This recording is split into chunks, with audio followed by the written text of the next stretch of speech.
Good evening, good morning, wherever you are joining us from. So let's get started with our webinar. We're now at 3 p.m. sharp Manila time. And while people are dropping in, I'll start with the introductions.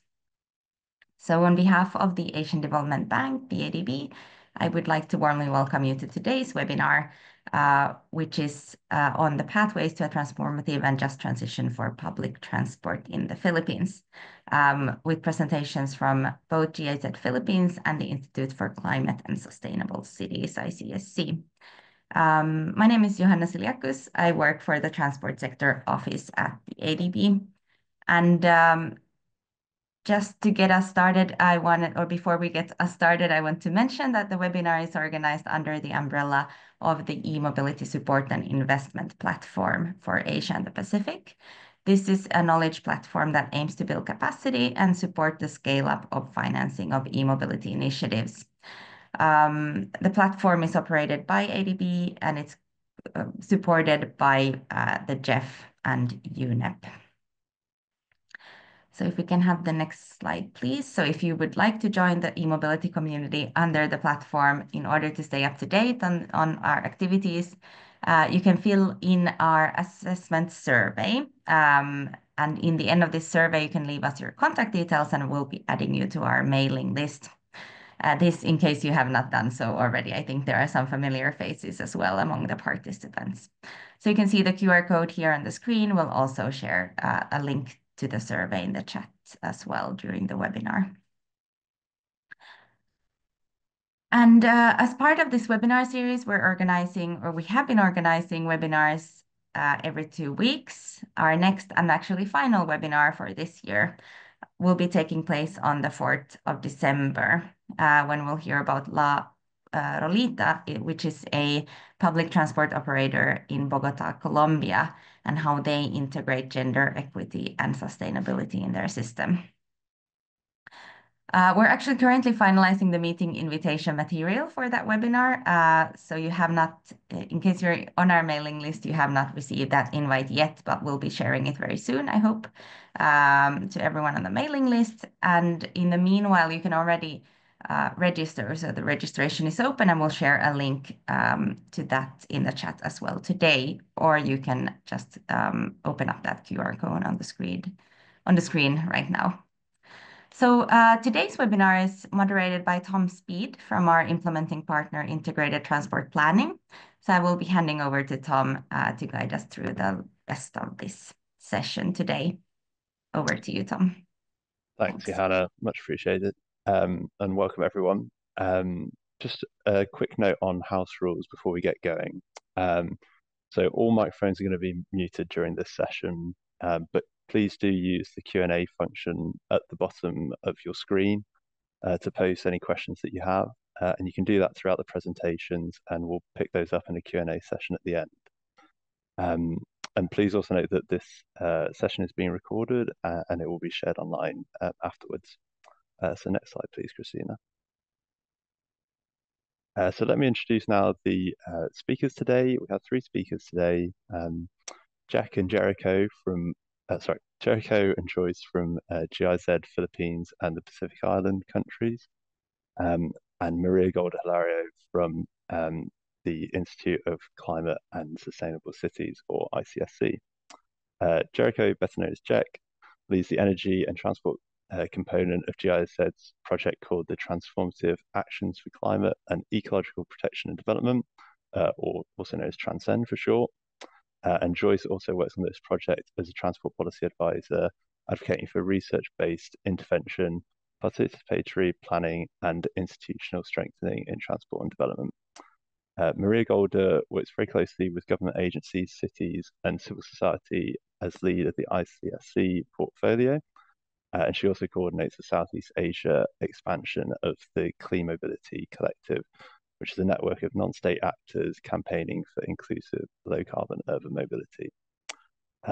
Just a quick reminder before I hand over to Jack and Joyce, we will have that Q&A function at the bottom of your screen for you to post your questions during their presentation. So Jack and Joyce, can I hand over to you now, please? Thank you so much, Tom. So let me just quickly share my screen.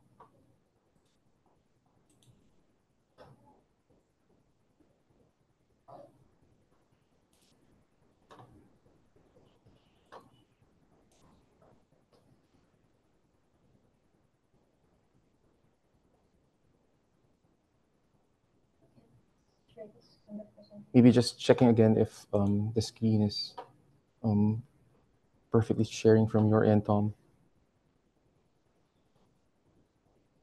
Yeah, Then we've I would got you need on to, PowerPoint mode still. yeah, I will need to readjust it again.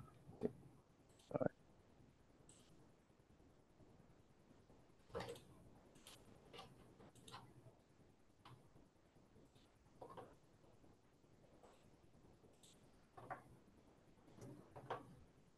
Yeah, brilliant. Thanks, Jack. Great. So yeah, so thank you so much for that short but very concise introduction, Tom, and also Johanna. So basically, I'm Jericho Andres. I'm the Climate Change and Energy Policy Advisor. And also with me today, I'm Joyce Rivera. I'm one of the transport policy advisors in GIZ. yep. So thank you for having us today. So basically, for our session today, we'll be having a lot of areas where we would be unpacking where GIZ's support in the transport community comes in. So basically, we'll be providing an overview and also how GIZ continuously support the transport policy advisory support in the Philippines, and also some upcoming events that our colleagues in the region might be interested in joining in. So yeah, so basically, first right now, maybe just a quick backgrounder on what is GIZ. So basically, GIZ is Germany's leading provider of international cooperation services. So as a federal enterprise, GIZ supports the German government in achieving its objectives in the field of international cooperation for sustainable development. We are also engaged in international education that works around the globe. So GIZ basically is a fully owned enterprise by the Federal Republic of Germany, and we're being represented as the shareholder by the Federal Ministry for Economic Cooperation and also the Federal Ministry of Finance. And GIZ's main commissioning party is the German Federal Ministry for Economic Cooperation and Development, which is also coined also as BMZ. So in terms of what GIZ does in regionally or globally, as to date, GIZ has around 25,000 staff around the globe and operates in about 120 countries worldwide. And GIZ is a service provider in the field of international cooperation for sustainable development. And we're basically dedicated to shaping a future worth of shaping a future worth living around the world. So in terms of like our entry point in this sphere, we have over 50 years of experience in a wide variety of areas, including economic development and employment promotion, energy, and the environment, and peace and security. And in terms of, so if you would want to know additional information, I've also shared some QR codes that you could refer to when you want to learn more about what GIZ is doing globally and also zooming in and into the country. So so basically, we've talked about how GIZ's experience brings in a wide variety of areas, and the reason that why we're touching upon this critical area is that when we when we try to develop our portfolio, it actually really considers all of the interlinkages. As you can see on the slide, we do anchor upon a lot of guiding frameworks, such as the Paris Agreement, our overall climate ambitions and also linking that into our sustainable development goals. And I think in terms of how GIZ supports the transport sector globally and regionally, the framing, as I've mentioned a while ago, of GIZ's portfolio in the transport sector is to ensure sustainable change and transformation in the sector, wherein intersectionalities and interlinkages of different sectors are highly factored in our support to partner countries. And I think one of the benefits when we now zoom into the Philippines, we're in supporting the policies in place, pandemic, post-pandemic, is that there's also like a strong cycling network in the Philippines. And the government is still ensuring that those cycling networks are still still standing on those crucial road networks. And coming from an example from myself, I daily ride my bicycle to work. And before I hand this over to Joyce, it actually just presents my single trip journey from my residence up to the GIZ office. So I did compare it and using a four-wheeler. As you can see, it would take around 1.5 hours compared to roughly 30 minutes compared to a bicycle when you try to traverse through the major thoroughfares. And on the lower end of the photos, I think it's really great to also know that we also lead by example here in the country, wherein GIZ is also part of the growing corporate community that supports and also safeguards active transport in a workplace setting here in the Philippines. And then with that, I would be handing these over to my colleague, Joyce. Sorry, Joyce, can I just jump in quickly? I think we have a one slide delay on your presentation. I think you could. Yeah, okay. I think we're back up to date now. Thanks. Thank you, Tom. Okay, thank you, Tom, and thank you, Jack. Actually, you provided a real nice background there about the GIZ. And GIZ is actually not just working on transportation, it's actually working on various development. But let me focus on transport because basically this is what the webinar is about. Can you move to the next slide? Okay, so GIZ is not just present in the Philippines, but also we have various projects in the region as well as worldwide. But I'm highlighting the initiatives here in the Philippines, ongoing initiatives here in the Philippines. Let me provide you more information about this. Next slide. Okay, can you see the next slide? There. So I've also included previous project. Wait, is the slide loading? Okay. So we've also included other previous projects in the Philippines. So basically, we've started with ports, the maritime, that we have done with jeepney modernization program, hence the NAMA, and of course the Transfer 3, the Philippine Urban Mobility Program. And now I mentioned that there are various ongoing projects. Some are regional, and one bilateral project, which is Transcend. So we have the NDC PIA, so it's working with various countries promoting more ambitious commitments. The summer, sustainable urban mobility for the Philippines, working with Baguio, Iloilo, and Jansan.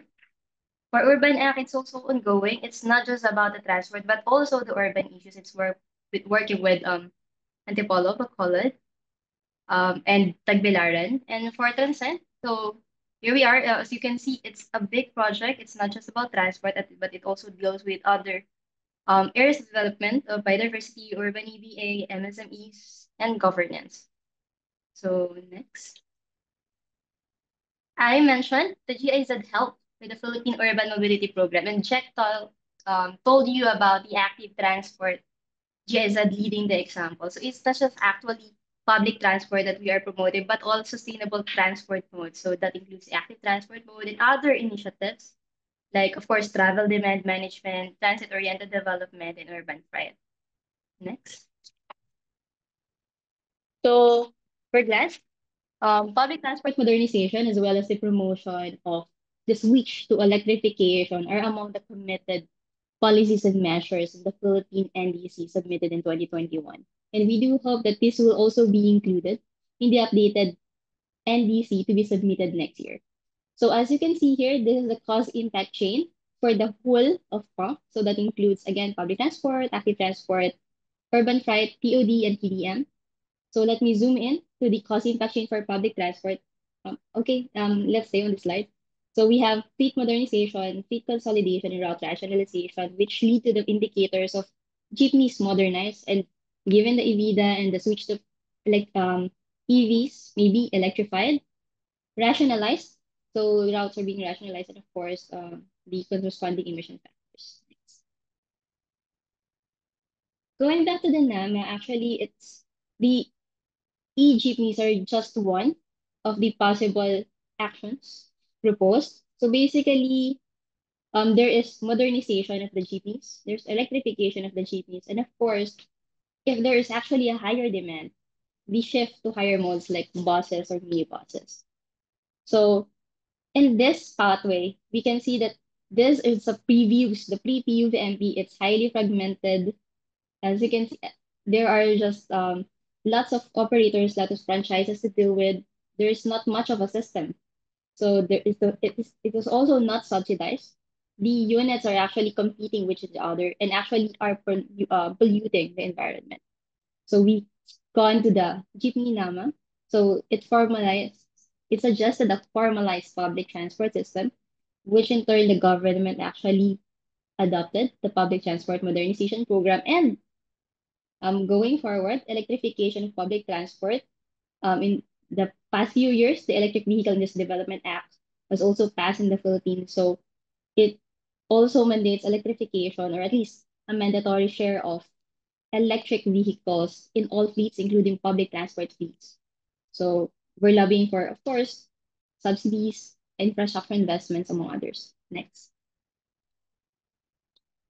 Of course, there are various barriers towards any intervention.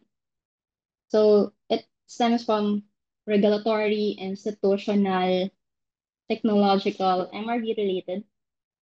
So I've highlighted here the initiatives that are actually already proposed or are actually implemented by the government. First, of course, S in the Serviciong Casa of the Department of Transportation is sustainable. And actually, they have been revising the policies, at least the last ones. They have released the Department of Order 2023-022, which actually revisited the omnibus franchising guidelines. We have tapped the various agencies, including TESDA and DOLE for skills development. And of course, the government financing institutions as well as private financing institutions for the financing part of it. And there are others here that are mandated, like relating to public transport or electrification of transport, like the campaigns, the dashboards, and of course, having more available jeepney models available to our operators. Next. But of course, we need to constantly monitor the achievements of our projects. So now project is actually perfect at the start, but the vision is actually there and actually good, it's ambitious, and hence it was there in our commitments. But to better this and to provide a better implementation, a more just transition, as they say. So these are some of the questions that we're asking. Will there be more support, not just in the capitals, but also in the operations? Will there be risk financing involved? Will there be more involvement of the people in the revision of the policies? Will it be still the same advocacy of our next leaders? And what is the current update? What do the people need? So more than these questions, we should ask the people questions and for them to ask questions to the government on what they can provide and what they need actually. So I think the presentation of Goldo, it actually matched with this one. What are the lessons learned? What can the government, the national government, learn from the operators, and what will be the policy implications of those ones? Sige, next slide. Before we end, I just want to mention some upcoming activities. So we are supporting the Department of Transportation in the updating of their NDC. So we have laid out various activities from this year to next year, hoping for a more ambitious commitment. And we also have the EKI annual workshop. So it's the gathering of all projects that are funded by EKI and potential grantees as well. We also support transport sector MRV. So we have been supporting that from previous years and previous projects, but we want to validate again the data and improve the data collection as well as the reporting. And we also have in-person bicycle workshop series. So again, not just public transport, but also active transport. So hoping for more sustainable transport initiatives. So we do invite you to support these activities as well. That's all for us, Tom. Thank you. Thanks very much, Joyce, and thank you, Jack and Joyce, for that really informative presentation. Let me hand over now to Golda, who will take us through the case of General Santos City and how that has been used as an example for a just transition in the public transport sector in the Philippines. Golda, the floor is yours.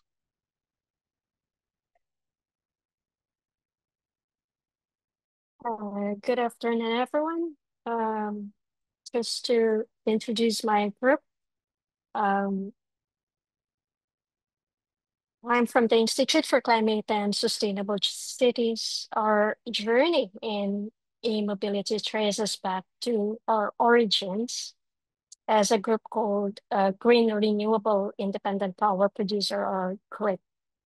In 2007 until 2017, our group working with a local company called Electric Chimney Transport Corporation, or EJTC, pioneered the first application of electrification in public transport fleet in the country, collaborating with a number of cities to pilot test and demonstrate e-jeepneys. As a pioneering experience, we had our share first franchise granted, and of course, among which, and of course, first lessons on what it might take for e-mobility application in a highly informal public transport system can be, and what transformations need to happen along the process. Most of what I will be sharing today are reflected in the 3 reports that ICSC released last March. The 3 cases, one is talks about our lessons. The second, looking at emerging business models of early adopters of EGPs in the country. And the third, an assessment of policy and governance environment for e-vehicle adoption and integration in the public transport are available. Just access the barcode below or visit our website. I invite everyone to go over them, as I will not give justice to the story of General Santos City, the Philippine Transport Alliance of General Santos, and the members of the Metro Jensen Transport Cooperatives and other transport cooperatives in other regions who generously share their insights with us and their experience. They are still in the middle of their journey towards just transition, all working towards providing better public transport delivery to citizens in their respective cities. Well, the journey of just transition in public transport puts a spotlight on where the nexus of technology and people, especially workers whose earnings and livelihoods rely on high-emitting vehicles. Just quote unquote, while I may say may have different meanings depending on context and where people are coming from, but at the very least, there seems to be a unity that it's a transition process that we leave no one behind as much as possible. And our question at that time was, how can this be done operationally in the public transport sector? Our journey brought us in General Santos City. It's a city south of the Philippines in Mindanao.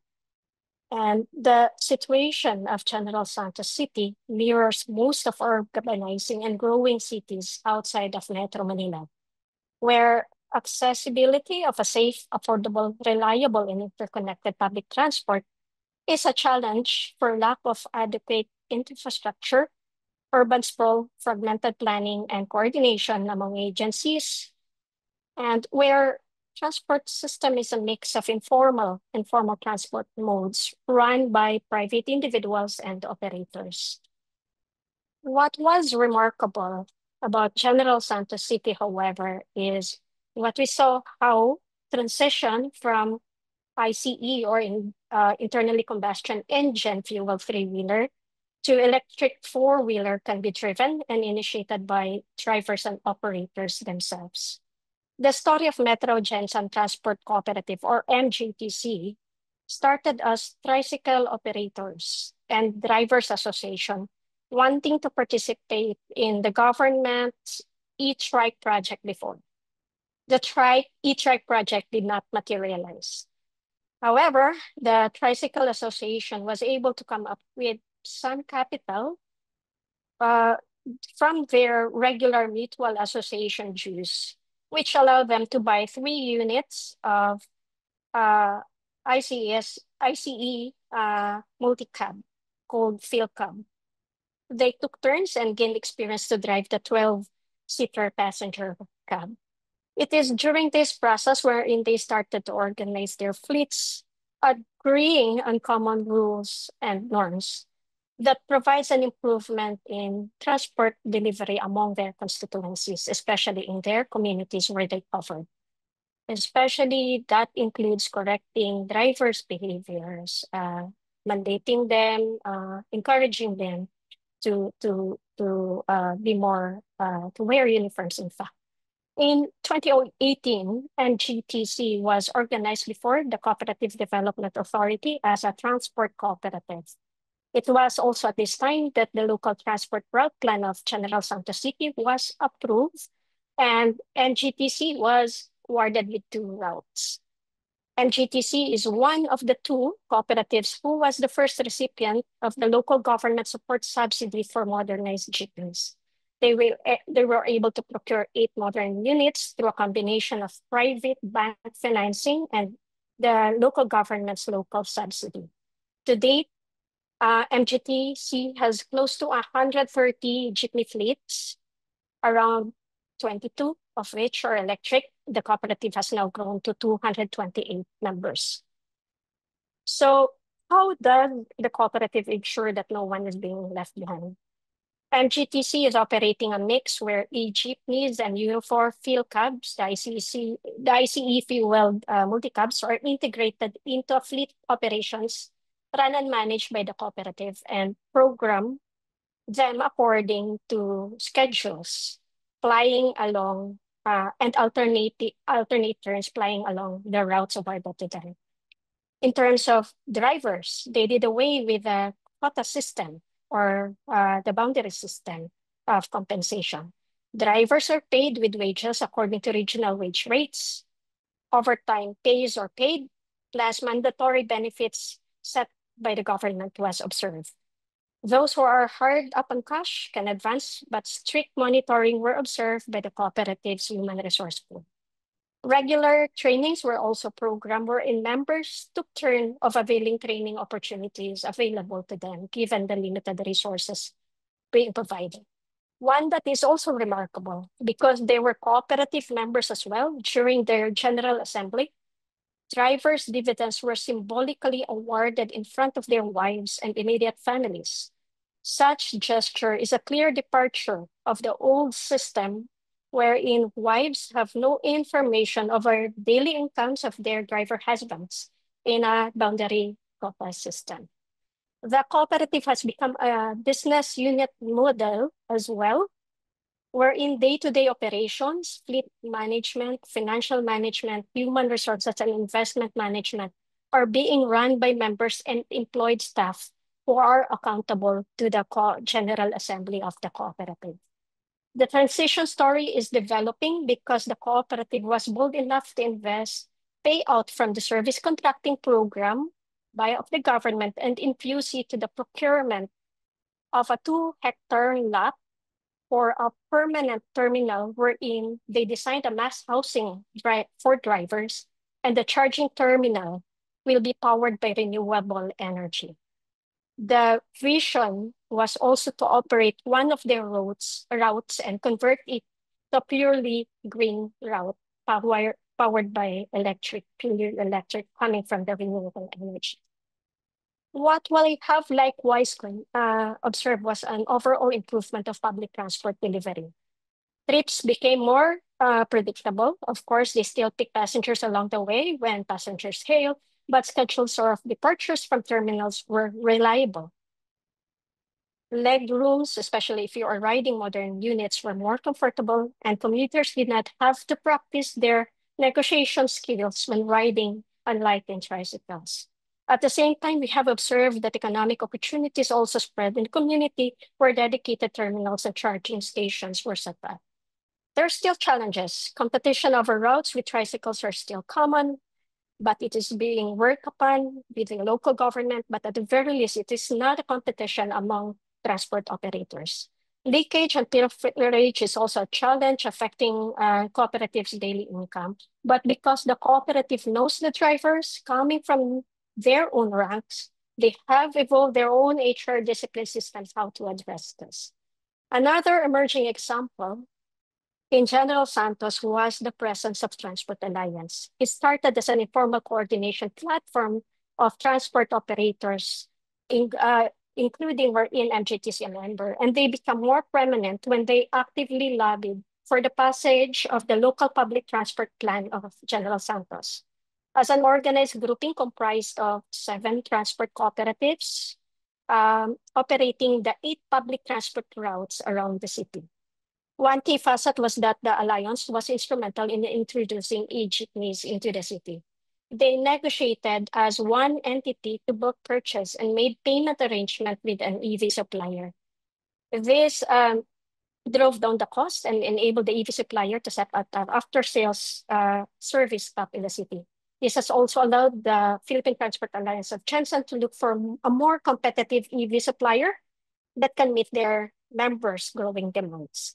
The Alliance also served as a platform for mentoring and skill sharing among cooperative managers, wherein practical issues and problems of fleet operations and management are being solved.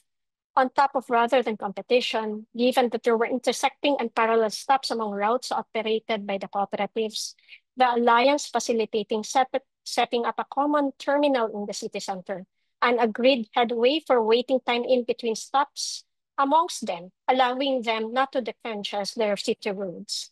Likewise, they adopted color coding fleets to make visual recall for commuters easier. These are incremental, adaptive, and in some ways innovative approaches that as an alliance they develop.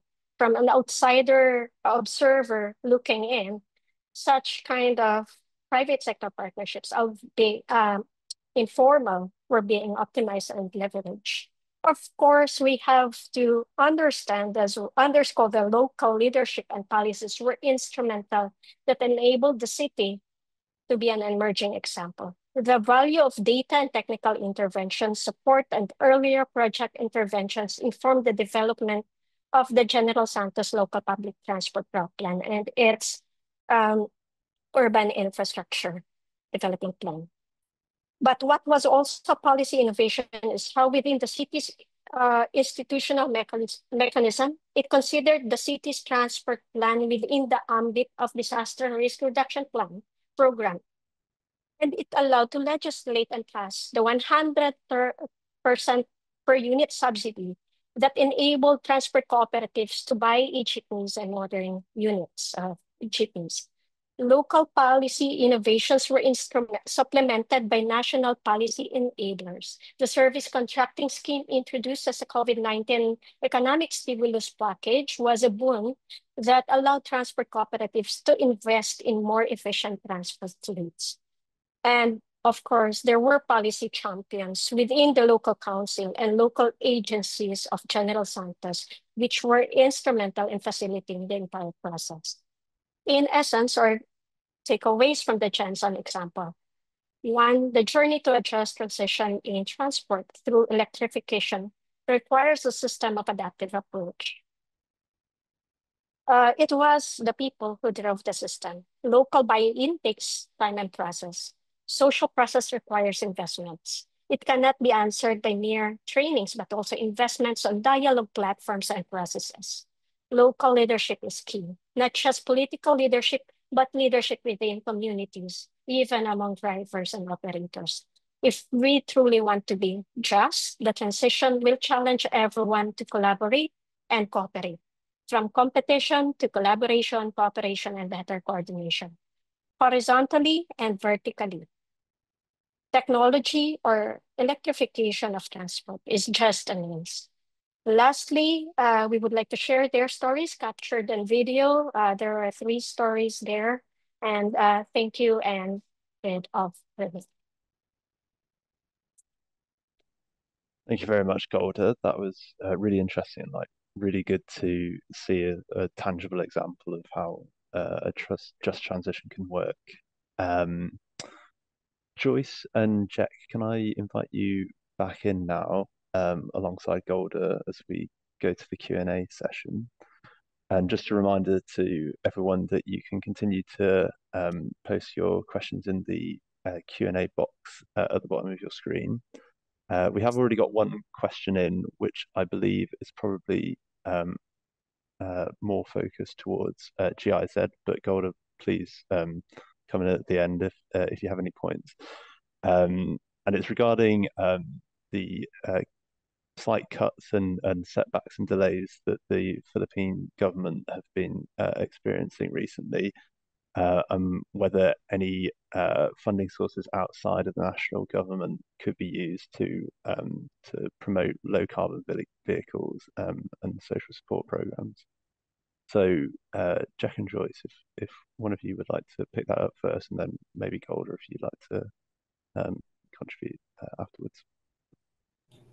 Yes, maybe I could start from our end, since we're looking into the intersectionalities and also like the inter linkages, no, of how the transport sector cuts across different sectors. So we do also understand the gaps, no, in the available funding.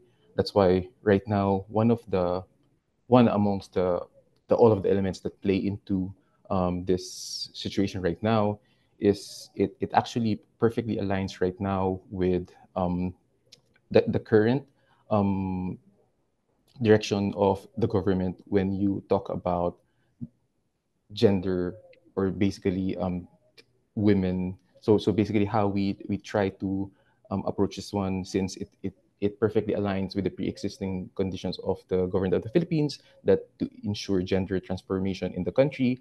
As an example, Magna Carta of Women, gender equality of and women empowerment, and also the training of women. I think this could be also be an additional backing to strengthen the social support from that end, because I think from the public sector side, I think it's also evident that we would really need to open the barriers of discrimination at the structural level, and that could only be applied into looking into the intersectionalities, no, of long-term strategies, no, for that approach. And by on the social side, so basically by recognizing the people's narratives, experiences, and voices to reshape systems of inequalities on gender, I think that could be a possible narrative that could build upon, and that could rechannel some resources, no, to strengthen the program of the country. Maybe some inputs coming from my colleague Joyce, yeah, to add in. Yeah, so basically, I think it's, yes, it is a challenge. I think every year the Department of Transportation has to lobby for its budget, but basically there are other projects that have constant funding. So those are the ones really approved by NEDA. They have a certain master plans. They have certain budget requirements determined for every year. So this can be one of the possible solutions, and with the other partners helping, of course, to develop that kind of master plan and to be the basis for the NEDA or other approving authorities. Second can be, I think this will touch on the service contracting part. The government, if it will be developed into a public transport authority that can actually collect revenues and to actually circulate that revenues, to fund cleaner vehicles at some point. So this may also be explored by the national government, the public transport authority on the national level or the regional level, or maybe even the local government units. I think they started tapping the local government units to do the service contracting. And lastly, I think there's an update on the specific law on the motor vehicle users charge. The specific part of those collections can actually be allocated for this cost.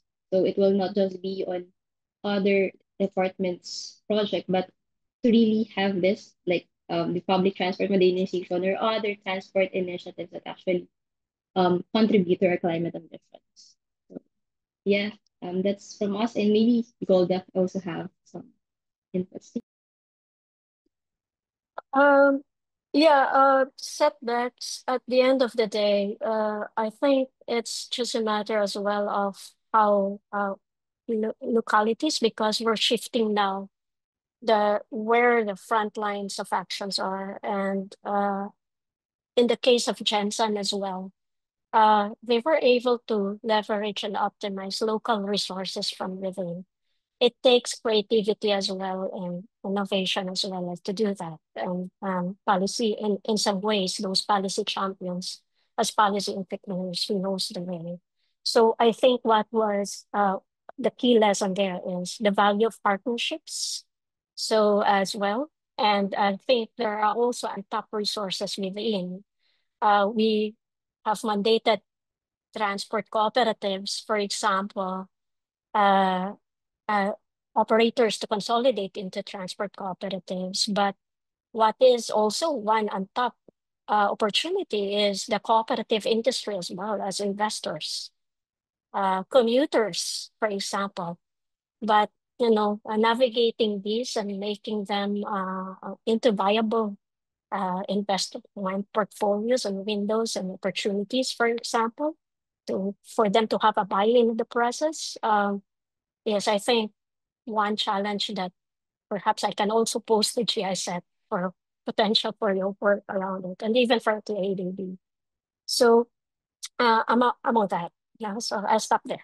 But other than that, of course, yeah, um, uh, outside external as well. I think the main challenge and priority is that how can we demonstrate that they can, uh, you can put their proposals to the banks and they can be bankable. I think that's the first hurdle that we need to for our priorities and resources. Brilliant. Thanks all. That was really a detailed and interesting response. Um, God, we have a question from one of our panelists about how replicable the example that you presented in General Santos is to other urban areas, and are there any challenges with replicating it in other cities? I think it can be replicable, but each city will have to carve its own path as well. As to the challenge of Gensan, for example, is how can you make it into regional wide? You can start it from there, rather than you replicate and just copy Jensen's model outside, right? Maybe address it as how cities also grow. Make the sprawl as an opportunity for consolidating and expanding around it. Um, uh, but I think on that as well, alliances are important. Regional consolidation are important at at the level of the Philippines, regional administrative regions. I would mean that provinces are key as well. So it's that kind of collaboration as well. And there are existing platforms within. Informally, they do share consolidated transport cooperatives, share examples and such. They can federate and they can start from there. But I think the key there and the lessons that we have is that organizing matters and coalescing is important, especially if you're facing the same set of issues. Brilliant, thanks, Golda. And on the theme of adaptation, we have another question from one of the participants. So with EV adoption growing in the Philippines, how can underserved areas adapt and become part of the or maybe catch up with EV adoption in the better served areas? So maybe Jack and Joyce, if I hand that one to you first.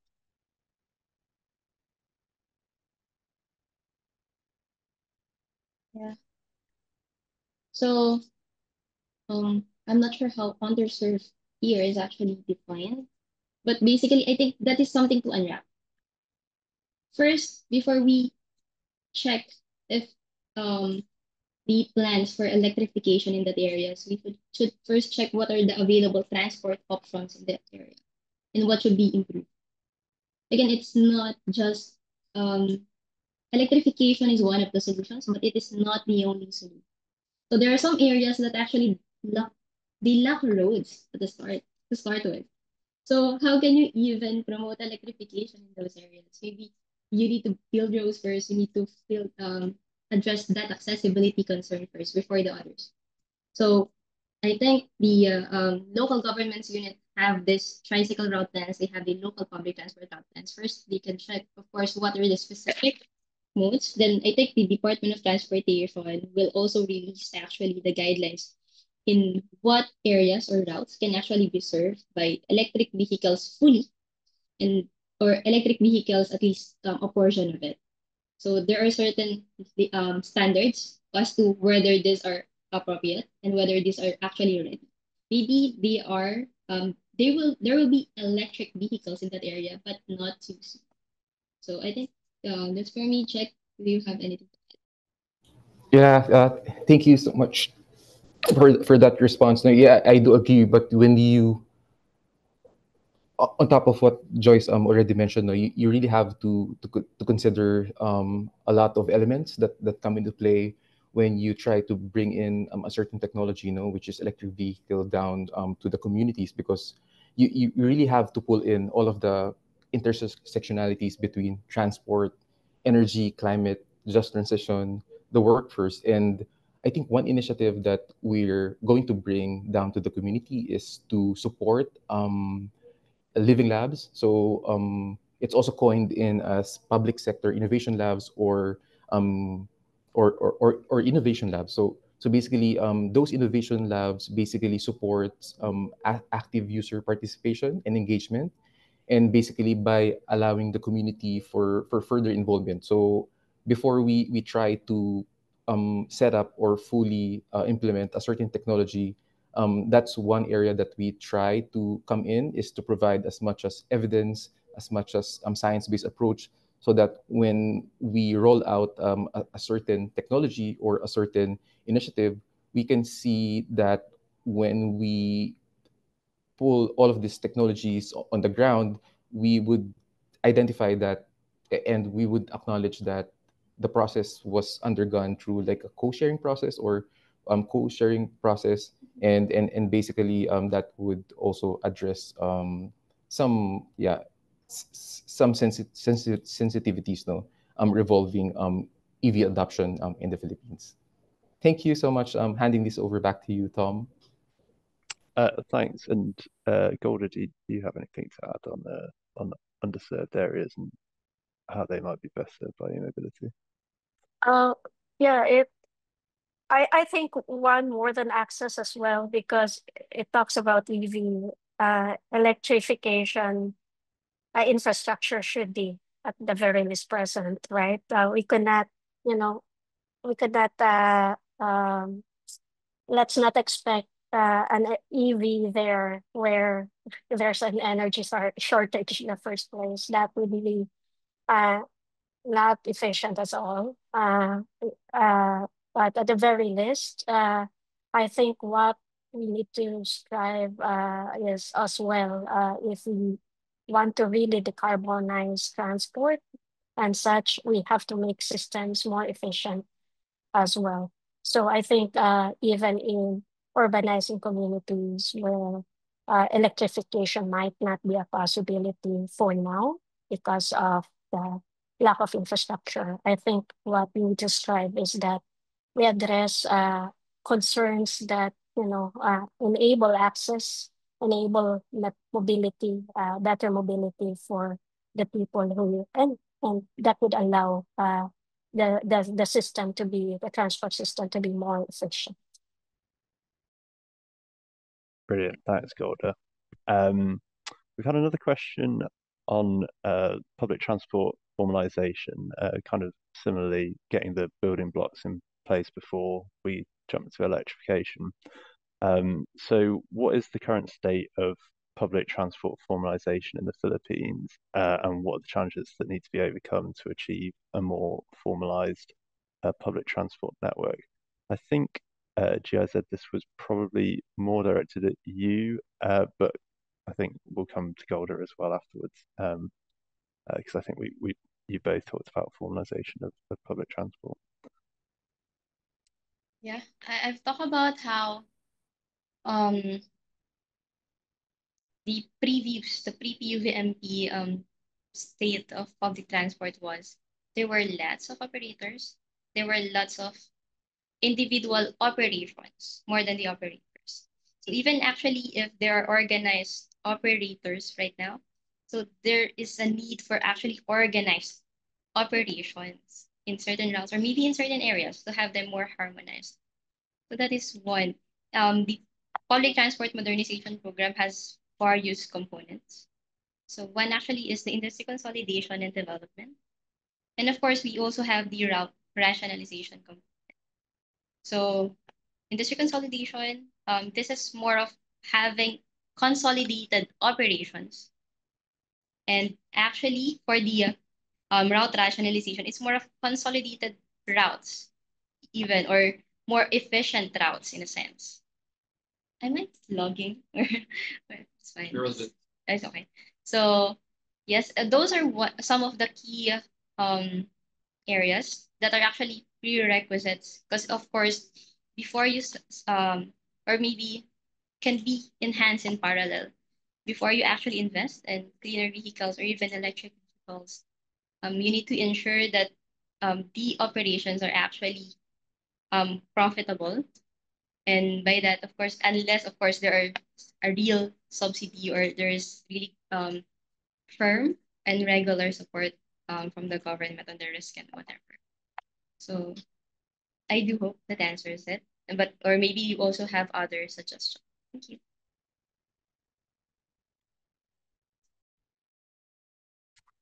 And Golda, do you could you give us a quick overview of how formalized the transport sector is in the Philippines? Obviously, I'm sure there are a lot of nuances across the country. I can speak about um, in terms of numbers, perhaps. In terms of jeepney operators in the country, I think there are some. The target was number of. I can speak about number of tricycles. Number of registered tricycles is 1.5 million across, but whether they're operating privately or publicly, that's a question. Number of jeepney operators, the target back then of the jeepney modernization was they were targeting around 200, but numbers say to 2022, 600,000 jeepney drivers.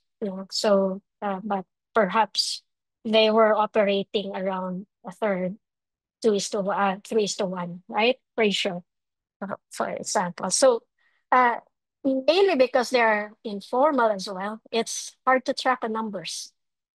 General Santos, for example, they were saying, experience was saying that um, data was saying that for tricycle operators, that their road capacity is just for 6,000, where they're saying 6,000, 12,000 tricycles, but there were 33,000 number of tricycles that there were at some point, right? So that's also the challenge of our competition. Imagine those, including increasing private vehicle use, but in terms of numbers, studies as early as RECEP data, JICA data dating 2014 that says 88% of um, uh, 88 around 88% of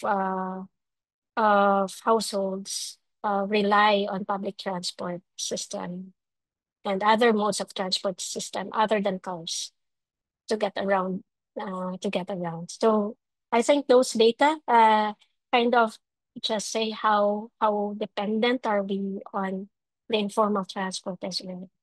So notwithstanding as well, we don't count women, uh, mothers and such, providing us a daily mode of transport, especially for kids going to school. It was never counted in the first place.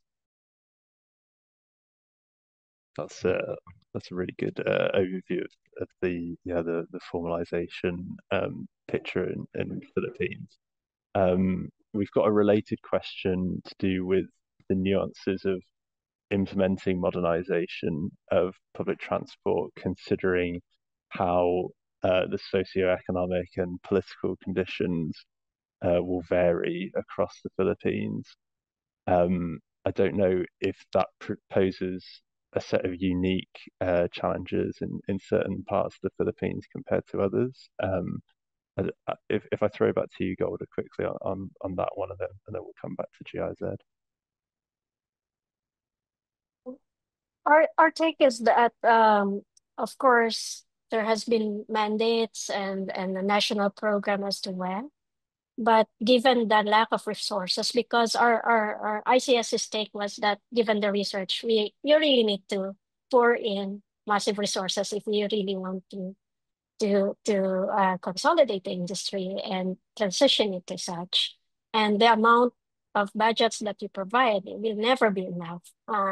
That's why for us, if given such, you might have to prioritize where it can be deemed possible, and start from there and build from such, right? So and not it's not exactly piloting. We're done with pilots, but it's more of look, for example, the challenge was if you have a Philippine urban mobility program, why not test it as a regional, subnational, but where there's enough scale for regional administrative from other perspective, urban mobility program, for example, wherein you can see more how it can be done, and generate experience from there, uh, and then look at nationally how it can be, So I think rather than we pour in all our resources to something that might not be sustaining in the long run, right? So because resources will not be matched as well, while we're also addressing the finance issues. Thanks, Golda. And GIZ, anything else on the sort of social and economic nuances across the Philippines? I think from the side of the development community, Tom, what GIS's part is to create a space where all of these concerns should be raised. And I think it was also clear from Joyce's presentation during the upcoming events where we plugged in some of the areas that we come in. We're trying to also strengthen the capacities of DOTR along with the transport sector stakeholders to enable to enable that step to overcome the challenges that we're really facing in the public transport formalization. And I think it also goes back on how, as a development community, we're currently working right now, as also as plug-in in strengthening the country's role in the NDCs. So as part of that role, one area that we're also coming in, was also in strong support from ADB, is strengthening the ambition of the transport sector component of the NDC. And I think that could be one entry point wherein implementing agencies could also come together and have a deep dive on what are the areas that we would need to address, what are the short-term, medium-term, or long-term plans that we need to address now to ensure a reliable public transport system, and basically bring in all of those area wherein you could consider a lot of aspects, not only coming from the live agencies, but also, since you're talking about socioeconomics and political conditions, bring in all of the decision makers, into the table, and really collectively agree on a singular timeline on how to address these challenges that we're currently facing right now in the transport sector. Joyce?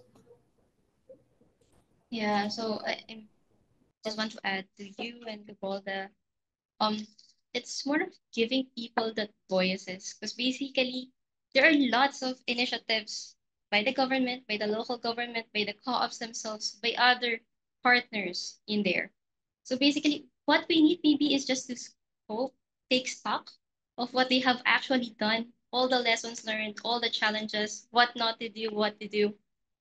And yes, there will always be those location-specific concerns. It will not just be one singular approach. Maybe there is this one national goal. We have that one national framework, but there can be regional implementation plans. As mentioned, we have people in the mountains, we have people in the islands, we have different trip patterns in the rural and the urban. There are some cities that doesn't sleep. There are some areas that have dead trips or dead hours. So I think those are certain concerns, and maybe providing a certain, once you have that done, the scoping, maybe have a peer-to-peer exchange. Like, this will just be these people who have actually experienced this, taught this specific lessons to those other people, and to really build them up. It's more of being partners, um, being those kind of mentors, because we are all in this together. Yeah. Thank you. That's a really positive note to end on. Unfortunately, I think we've just about run out of time there. Sorry for not getting around to all of the questions. That was a really active Q&A debate. I'd just like to thank everyone for joining us today, and particularly to our speakers today, to Jack, Joyce, and Golda for presenting today. We'll be sharing this recording at the end of the session as soon as possible, so you can go back and review, and hopefully, if you had questions that we didn't quite get around to, hopefully you can direct those to our speakers, and I'm sure they'd be happy to answer you. We hope to see you at our next webinar, which is a gender inclusive electric bus operation webinar, looking at the case of Laralita in Bogota in Colombia, and that'll be on the 4th of December at the earlier time of 10 a.m. Manila time. So thank you everyone for joining us today, and I hope you all have a great day. Thank you. Bye. Thank you. Bye-bye. Thanks, Jack. Okay. Thank you, everyone. Thanks, Golda. Thanks, bye.